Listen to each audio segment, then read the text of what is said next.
Olá, sou Isabelle Castro e esse é o podcast Papo de Recreio. E aí, vamos bater um papo?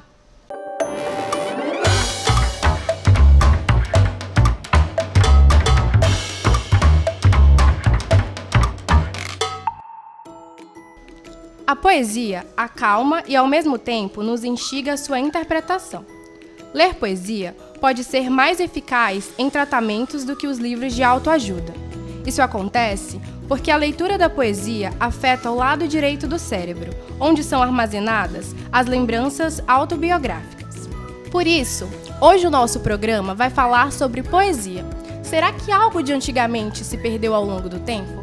Será que hoje a gente, com uma vida tão corrida e digital, consegue ter acesso à poesia? Bom, e para responder essas perguntas, a gente conta hoje com a professora de língua portuguesa da plataforma Gonçalves Dias, Conceição Alencar, e com o rap Hades. E aí, pessoal, tudo bem com vocês? Tudo tranquilo. E para dar início ao nosso papo, eu queria perguntar para a professora qual a diferença entre poema e poesia e como que ambos podem ajudar na formação escolar. Então, sempre existiu essa indagação entre poema e poesia, se existe mesmo uma diferença, né? Nós podemos dizer que, na verdade, o poema está mais relacionado à forma, nessa preocupação mais com a forma, com a quantidade de versos, de estrofes, com a rima, mais com essa questão da metrificação. E quando nós falamos de poesia, a poesia é a vida, né? Algo bem mais amplo, tá? Em todo sentido. E aí são várias manifestações artísticas. Quando nós falamos de poesia, a gente está falando de escultura, de dança, de cinema, de música. Então, assim, a poesia ela está em todo lugar. E o poema ele fica mais restrito a um gênero literário, né? Ele Sim. tem aquelas características que são bem formais. Maravilha, professora. E você, Hades, como é que a poesia entra na tua vida? E conta um pouco pra gente o que é a poesia slam. Desde muito novo, eu sempre fui muito envolvido com a arte e fazer poesia foi a maneira que eu encontrei de me conectar com essa parte de mim. E como a professora disse, poesia é vida. E era um momento onde eu mais me sentia livre para escrever sobre o que eu estava pensando, o que eu estava passando. E dentro da escrita foi onde eu consegui explorar o melhor de mim, onde eu consegui passar para as pessoas aquilo que eu tinha de melhor, aquilo que era a parte mais íntima de mim. Antes mesmo de entrar na música, eu já escrevia poesia e eu sempre tive uma curiosidade que, quando eu tinha apresentação de trabalho, eu não gostava muito de fazer, tipo, aquela coisa formal que todo mundo ia entregar. E eu sempre gostava de perguntar aos professores: professor, eu posso fazer em forma de poesia? E aí, quando chegava na hora de apresentação, todo mundo já ficava esperando aquela parte porque sabia que seria diferente. E aí a poesia slam são meio que competições de poesia falada. Inclusive já participei de algumas e existe hoje em dia o duelo brasileiro, que é o duelo nacional de poesia, onde rolam os estaduais, né? Cada estado faz a sua seletiva e aí todos os que foram vencedores dentro do seu estado vão disputar esse de âmbito nacional. Sim. E hoje a gente tem conseguido dar uma relevância maior a algo que durante um tempo passou um pouco apagado, principalmente durante o período da pandemia, e a gente está conseguindo retornar isso, está conseguindo trazer de volta, conseguindo aliar mesmo uma ascensão para essa parte da poesia falada. Muito lindo te ouvir falar e a gente vê justamente isso de se encontrar dentro da poesia, né? Como tu diz, é uma forma de apresentar algo que está dentro da gente que a gente não consegue, por exemplo, expressar de uma outra maneira. Então, muito bacana. É isso, tipo, houve uma vez que aquilo que a gente sente, ou a gente fala, ou a gente escreve. E, tipo, eu nunca fui muito bom de falar, de me abrir com as pessoas. E aí, na poesia, foi onde eu consegui ter essa válvula de escape. Sim. E aí eu consegui despertar em outras pessoas também. E não necessariamente a pessoa precisa escrever poesia para competição, ou para, sei lá, ser o maior poeta que o Brasil já viu. Às vezes só para ter colocar para fora o que está sentindo. Para colocar para fora aquilo que está sentindo. E eu acho que a poesia consegue conectar muita gente, não só, tipo, fazer essa transição entre quem lê, quem escuta, mas eu acho que conectar essa liberdade de cada um. Sim. Muito legal essa forma de apresentar trabalho, né? Às vezes as pessoas vão apresentar tão estagnados ali, né? Naquele formato tão fixo. Então, quando vem alguém com uma proposta diferente, claro que chama a atenção de quem está assistindo, que desperta o interesse e aí o gosto também pela poesia e nos demais colegas, né? Em todos ali que estão inseridos naquele contexto. Muito legal. Muito bom. Está curtindo? Então fica por aí. Vamos para um rápido intervalo e já voltamos.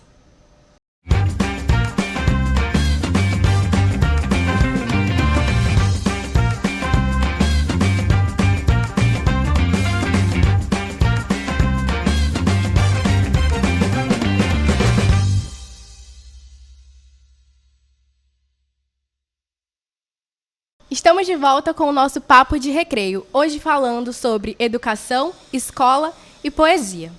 Bom, a gente sabe que os nossos jovens estão conectados com o mundo, uns mais, outros menos, e eu queria saber se é possível fazer poesia na internet, saraus ou coisas do tipo. Eu acho que é totalmente possível. Claro que a dinâmica, a maneira de fazer poesia, ela muda. Até porque a maneira como nós nos relacionamos agora, ela modificou bastante. As relações, elas tiveram essa modificação. Né? Então, assim, os gêneros textuais, eles passam por essa transformação. A carta, ela perdeu um pouco, deu espaço mais para o e-mail, que deu espaço mais para as redes sociais. Eu acho que isso acontece também com a poesia, né? E aí são maneiras diferentes que os jovens encontram de se reunir através das batalhas de rimas, né? Através dos textos nas redes sociais e a maneira que eles conseguem se expressar e trazer isso para o cotidiano e também para o universo digital. Eu acho que, tipo, o período da pandemia foi um divisor de águas, tá ligado? E a gente conseguiu, através da internet, meio que burlar esse período de afastamento. E aí, quando estava tudo parado, que ninguém podia sair, ninguém podia ter contato, através das redes sociais foi que a gente conseguiu manter, ainda sustentar tanto o cenário do hip hop, o cenário de poesia, o cenário do slam, e através de lives no Instagram. Só que, como a professora falou, nunca vai ser a mesma coisa, tipo, não vai ter aquele contato, não vai ter aquele arrepio na pele de sentir a pessoa recitando na tua frente, mas foi a maneira que a gente encontrou de deixar vivo. E ainda agora, depois que diminuiu mais, que ainda não dá para dizer que acabou, né? Eu acho que tão cedo a gente não vai conseguir dizer que acabou, mas a gente ainda conseguiu manter. E além da representação presencial, a gente conseguiu fazer com que a internet levasse a mais pessoas. A gente conseguiu colocar poesia na televisão, a gente conseguiu colocar poesia no jornal. Então, eu acho que a rede social é um aliado muito importante no crescimento desse cenário. Sim, inclusive eu tô lembrando aqui que tem várias pessoas que criam contas no Instagram, são pessoas mais tímidas, não querem aparecer e fazem ali um perfil onde colocam o que estão sentindo e muitas pessoas se identificam, né, e acabam conquistando um público, então realmente muito bom.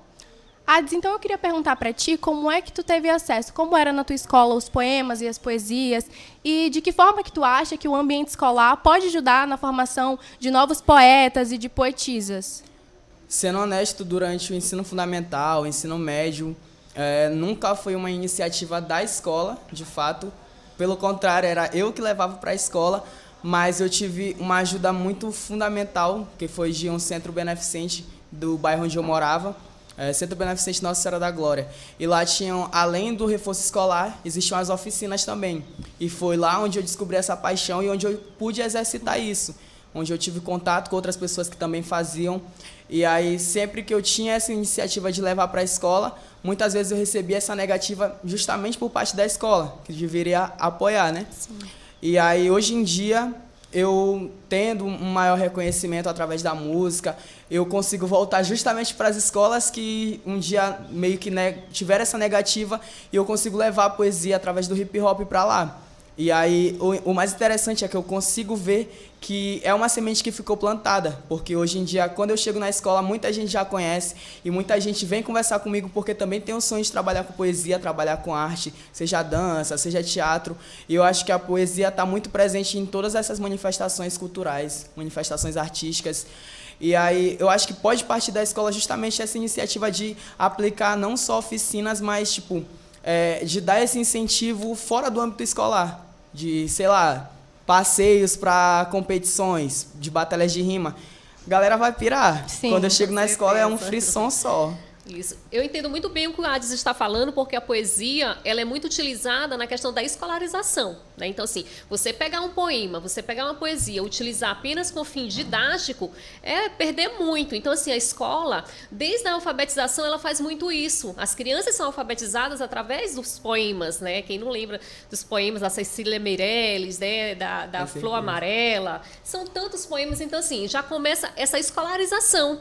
E mais adiante, os poemas, eles são utilizados para quê? Para ensinar a gramática, né? Para ensinar as regras ortográficas, para ensinar questão de pontuação. Então, assim, perde muito quando se faz o uso da poesia e do poema apenas para isso. Comigo também aconteceu da mesma forma. Eu vim descobrir a poesia de uma forma assim, mais íntima já na universidade, né? Eu lembro muito bem do livro, foi Fernando Pessoa.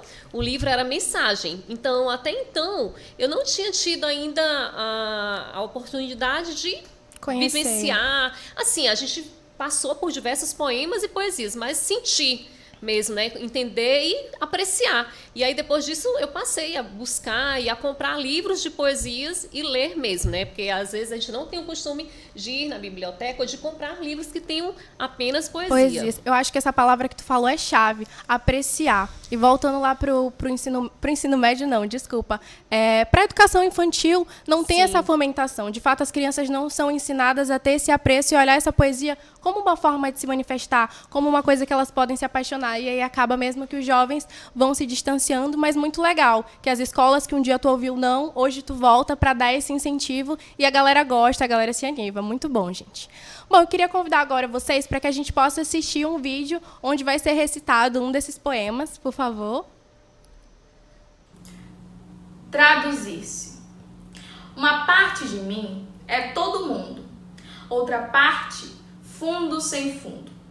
Uma parte de mim é multidão, outra parte, estranheza e solidão. Uma parte de mim pesa, pondera, outra parte, delira. Uma parte de mim almoça e janta, outra parte se espanta. Uma parte de mim é permanente, outra parte se sabe de repente. Uma parte de mim é só vertigem, outra parte, linguagem. Traduzir-se uma parte na outra parte, que é uma questão de vida ou morte. Será arte? Nossa, Ferreira Goulart, grande autor maranhense, e eu queria falar com vocês o que vocês acharam desse poema.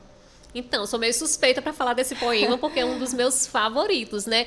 E seria muito interessante se os jovens pudessem captar a essência desses poemas, né? Dessas poesias, porque ele trata do nosso dia a dia, quando ele diz, uma parte de mim é solidão, outra parte é estranheza e solidão, é o que a gente passa. Às vezes tem dias que nós queremos ficar um pouco mais sozinhos, tem dia que queremos estar entre os amigos, né? E quando ele diz assim, uma parte de mim é permanente, outra se sabe de repente, né? Então tem coisas que a gente leva sempre pra gente, que a gente traz desde a infância, né? São os nossos valores, né? E outras não. Outras a gente vai descobrindo à medida que a gente vai conhecendo as pessoas, à medida que a gente vai tendo novas experiências. Então, que a poesia ela possa ser sentida dessa forma, que ela possa ser interpretada, que ela possa ser vivida e que não seja tida como algo distante, porque tudo isso que trata no poema é o que a gente vive no nosso dia a dia. Então, que isso esteja presente de uma forma muito nítida para os jovens e para todos nós, né? Porque a poesia é para todas as idades, né? Desde as crianças, os jovens, na verdade, e para todos. É por isso que eu amo tanto fazer, ouvir, sentir poesia. Tipo assim, toda vez que eu escuto essa, alugo um apartamento na minha mente, um condomínio inteiro. E, tipo assim, todos os questionamentos que ele se faz é como se ele estivesse conversando diretamente comigo. Eu acho que a gente consegue ter muito essa sensação ao escutar uma poesia, ao ver alguém recitando. E aí, quando ele se pergunta, será que é arte? E aí, a arte tem esse poder. Ela tem esse poder de te conhecer por todas as partes, de te entender por inteiro. Entender não só como indivíduo, mas como tu tá inserido ali na sociedade, como tu tá inserido no teu ciclo de amigos. E eu acho que o mais lindo de fazer poesia é conseguir deixar livre entendimento. Eu posso ter uma interpretação dessa poesia, ela pode ter outra interpretação, tu pode ter outra interpretação. E eu acho que essa liberdade que a arte oferece é o que de mais lindo a gente pode proporcionar. Sim, e forte, né? Já começando pelo título traduzir-se, né? É uma tarefa difícil. Exatamente. Então, E é bom lembrar também que a poesia ela traz essa questão desse jogo de palavras, né? De você poder lidar com essa questão subjetiva. Ele traz Sim. uma poesia bem intimista e ele traz muitas figuras de linguagem, como a metáfora, a antítese que está ali o tempo todo, essa contrariedade, né? Eu sou isso, esses aquilo. opostos, isso. E também o paradoxo, né? Que ele diz algo que parece meio sem sentido. Como a Ades falou, né? Às vezes para um não vai ter Sim. sentido, mas para mim aquilo naquele momento faz todo sentido. Sim. Então é muito legal. Poesia é vida, não tem outra forma de descrever. exatamente essa dualidade da gente se conhecer, né? Que às Sim. vezes a gente acaba seguindo a vida e esquece que existe a gente da sociedade, mas existe esse eu que às vezes não é ninguém, que ele traz muitas vezes dentro dessa poesia. Então, muito legal.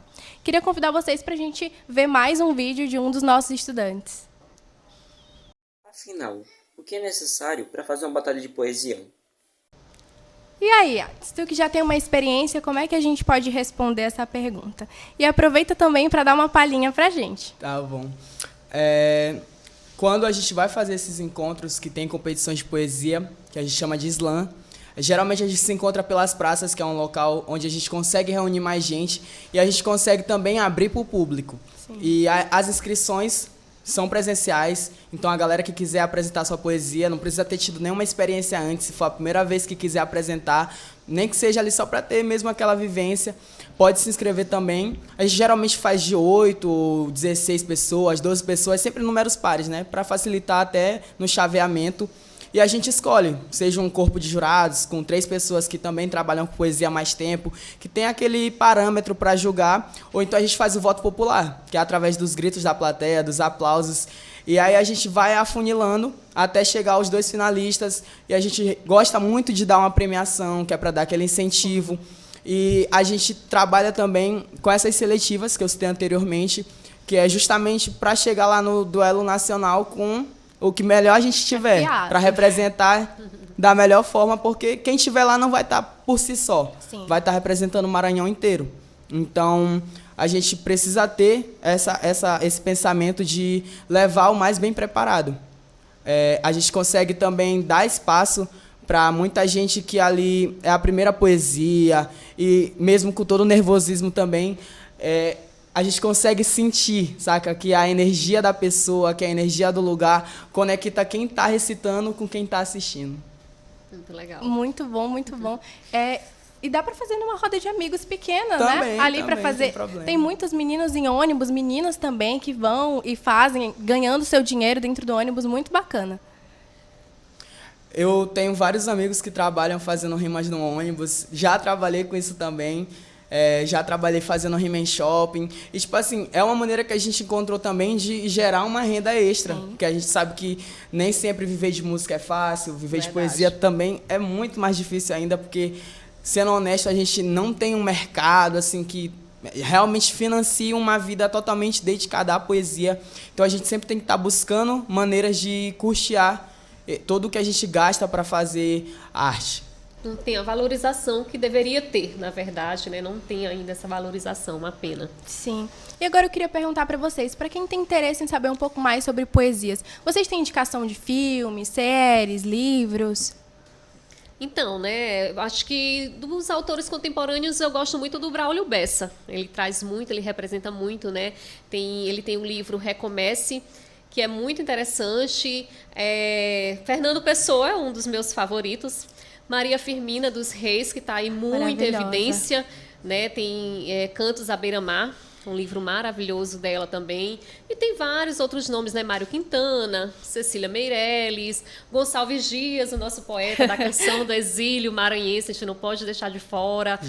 Eu gosto muito do poeta chileno também, o Pablo Neruda, tem os 100 sonetos de amor, que são maravilhosos. Então, é uma lista muito vasta. Sim.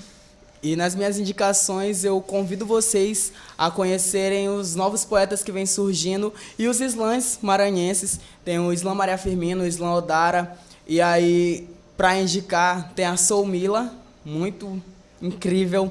O Oxoque, tem o Preto Tipo A, que não é daqui de São Luís, mas é daqui do lado, Teresina. A Vini, outro moleque sensacional. E eu acho que, sinceramente, quem ama poesia, quem gosta de arte, quem se sente tocado pela arte, precisa estar nos slams para ver cara a cara o quão lindo é isso, o quão a energia toca. E é sensacional. Então são várias as opções, né? E aí o Ades falou, mas tá enrolando a gente. Cadê aquela palhinha? Ó, não preparei nada, então vou fazer de improviso. E seja o que Deus quiser. É a arte que me toca, que te toca, que conversa contigo. É um papo de recreio, é um papo, é uma conversa, é um papo de amigo. A gente se entende, a gente se olha e faz diferente. É o som que te ouve, aquele que conversa, daquele que te faz desbravar o teu íntimo. A gente sabe o que é viver, a gente sabe o que é cantar, a gente sabe que o som toca na rua, em qualquer lugar. Não importa, não tente se esconder, a arte vai te achar, ela vai encontrar você, vai fazer se questionar. Será que é arte? Será que é vida? O que eu sou aqui? Quais são as minhas feridas, as minhas cicatrizes? Onde é que eu vou encontrar novos juízes que erram, mas querem me julgar? Eu sou a rua sou eu. Isso é reciprocidade, eu falando em nome dela e ela falando o meu. É isso mesmo, é o Maranhão. É a cena que Deus me deu. A gente plantou, a gente semeou e hoje a semente cresceu. Eu sou a prova viva, eu sou a pergunta e a resposta. Eu sou a dúvida, eu sou a professora, a apresentadora. Eu sou a filosofia. Eu sou o ponto de interrogação, o ponto no final da frase, talvez um travessão, uma vírgula ou uma crase. Vírgula não, pois não tem pausa, isso aqui nunca se acaba. E na moral, essa história é muito linda, tem começo, mas não tem final. Uau! Tô toda arrepiada. Adorei. Realmente a Muito arte é legal. pra sentir, né, gente? Muito legal. bom. Tá Por isso que vocês têm que ver slam. Parabéns. muito, muito bom. Muito E aqui legal. o papo tá uma delícia, mas infelizmente o nosso programa já tá chegando ao final. Eu sei que vocês queriam ficar aqui mais um pouco com a gente. Deixasse, a gente ia falar A gente ia falar muito. poesia, pode ter certeza. Mas foi um prazer ter vocês aqui hoje, falando sobre esse assunto tão importante que a gente precisa resgatar para estar incentivando cada vez mais os nossos jovens a encontrar essa válvula de escape, essa forma de expressar o que é e fazer outras pessoas se identificarem. Queria perguntar se vocês têm algum recadinho para deixar, algum recado final. O recado que eu deixo é que vocês possam usar a poesia mesmo dentro da nossa vida. Dizer que a poesia está em todo lugar. Que vocês busquem a poesia dentro de vocês, que busquem também nos livros e que busquem conhecer, assim como eu estou conhecendo agora, a poesia do Ades, que eu confesso estou muito encantada. Então o recado é esse. Eu particularmente queria muito agradecer ao convite, um prazer enorme conhecer tanto toda a equipe de produção quanto a professora que eu não conhecia, mas, poxa, queria uma professora dessa na época que eu estudava. E convidar novamente a conhecerem o slam, conhecer o trabalho dos nossos poetas. Estou aí em todo lugar, tenho música, tenho trabalho na pista, estou nas batalhas de rima. E assim, se tiver alguma diretora, um diretor, professor e professora que quiser fazer projeto na escola, pode entrar em contato, porque a gente não cobra cachê quando é para apresentar em escola. A gente faz porque a gente gosta de plantar essa semente. Então, tipo assim, vamos cultivar isso. A arte salvou a minha vida e eu espero que vocês tenham a oportunidade de deixar a arte tocar e salvar de vocês também. Com uma oportunidade dessa, não dá para perder. Não dá. Então é isso, gente. Espero que vocês tenham gostado e até o próximo Papo de Recreio.